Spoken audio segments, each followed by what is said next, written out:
हाय सांग माने ସମସ୍ତେ ଏକ ବାର ଦିନ ଆମ ବାଲେଶ୍ୱର ଭଦ୍ରକ ସାଇଟ୍ରେ ଏହି ତରକାରୀ ବନାନ୍ତି। କିନ୍ତୁ ମୁଁ ଏକ ବାର ଦିନ ତ ଏସବୁ ଜିନିଷ ପାଇନଥିଲି, ସେଥିପାଇଁ ଜାଗର ପରେ ହିଁ ଏ ତରକାରୀ ବନଉଛି। କାହିଁକିନା ଏ ତରକାରୀ ସାରୁ କି ଖମ୍ବ ଆଳୁ ବରକୋଳି ନ ପଡ଼ିଲେ ଏ ତରକାରୀ ଭଲ ଲାଗିବନି। ମୋ ପାଖରେ ତ ଏଠି ନଥିଲା ବେଙ୍ଗଲୋରରେ, ସେଥିପାଇଁ ଘରୁ ମା ପଠେଇଥିଲେ ଖମ୍ବ ଆଳୁ ଆଉ ବରକୋଳି ପଠେଇଥିଲେ। ମୁଁ ଭାବିଲି ଆଜି ଏଇ ତରକାରୀଟା ବନେଇବି। ମା ମାନେ ମୋ ଶାଶୁ ମା ହିଁ ସବୁ ପଠେଇଥିଲେ।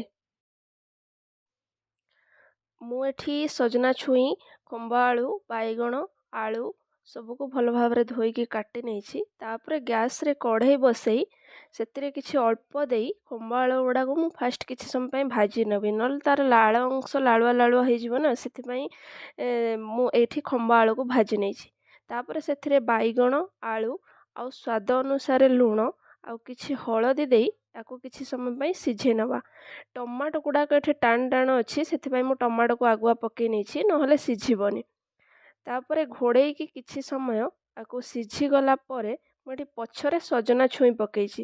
କାହିଁକିନା ସଜନା ଛୁଇଁ ଆଗୁଆ ପକାଇଦେଲେ ସେ ପୁରା କେନା କେନା ହେଇଯିବ, ଭଲ ଲାଗିବନି। ସେଥିପାଇଁ ମୁଁ ଏଠି ସଜନା ଛୁଇଁ ପଛରେ ପକାଇ ନେଇ ଆଉ କିଛି ସମୟ ଏ ତରକାରୀଟିକୁ ଫୁଟିବା ପାଇଁ ବା ସଜନା ଛୁଇଁ ସିଝିବା ପାଇଁ ଆକୁ ଛାଡ଼ିଦେବା। ଲାଷ୍ଟରେ ମୁଁ ସବୁଠୁ ଏହାର ମେନ୍ ଜିନିଷଟା ପକାଇବି, ସେଇଟା ହେଉଛି ବରକୋଳି। କାହିଁକିନା ବରକୋଳି ଯଦି ଆଗୁଆ ମୁଁ ପକାଇ ନେଇଥାନ୍ତି ତାହେଲେ ପରିବା ଗୁଡ଼ାକ ସିଝି ନଥାନ୍ତା। ସେଥିପାଇଁ ମୁଁ ଆକୁ ଲାଷ୍ଟରେ ପକାଇ ଏବେ ତରକାରୀଟିକୁ କାଢ଼ି ନେବା। ତାପରେ ମୁଁ ଫାଷ୍ଟ ତେଲ ଦେଇ ନେଇ ବଡ଼ି ଗୁଡ଼ାକ ଭାଜି ନେଇଛି। ବଡ଼ି ଗୁଡ଼ାକ ଲାଲ ଲାଲ କରି ଭାଜିଲା ପରେ ତାକୁ ଗୋଟେ ଜାଗାକୁ କାଢ଼ି ନେବା। ତାପରେ ସେହି ତେଲରେ ମୁଁ କିଛି ଛୁଙ୍କ ମାରିବା ପାଇଁ ଏବେ ଫୁଟଣ, ଜିରା ଆଉ ଶୁଖିଲା ଲଙ୍କା ପକାଇ ନେଇଛି।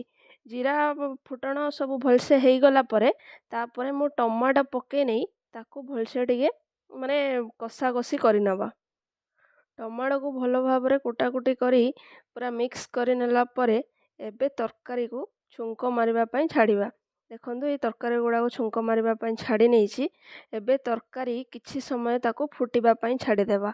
ଲାଷ୍ଟରେ ମୁଁ ଏଠି ବଡ଼ି ପକାଇଛି, କାହିଁକିନା ବଡ଼ି ଆଗୁଆ ପକାଇଲେ ସେ ପୁରା ଭିଜିଯିବ, ଭଲ ଲାଗିବନି। ସେଥିପାଇଁ ମୁଁ ଲାଷ୍ଟରେ ଆକୁ ପକାଇଛି। ବଡ଼ି ପକାଇ ସାରିଲା ପରେ ଲାଷ୍ଟରେ ସବୁଠୁ ଯେଉଁ ମାନେ ଏ ତରକାରୀରେ ଯେଉଁଟା ସ୍ୱାଦ ଆଣିବ ସେଇ ଜିନିଷଟା ହେଲା ଜିରା ଗୁଣ୍ଡ।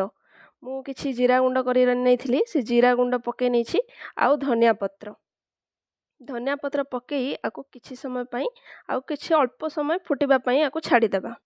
ଦେଖନ୍ତୁ ଏଠି ମୋର ତରକାରୀଟି ପୁରା ରେଡ଼ି ହେଇଗଲାଣି।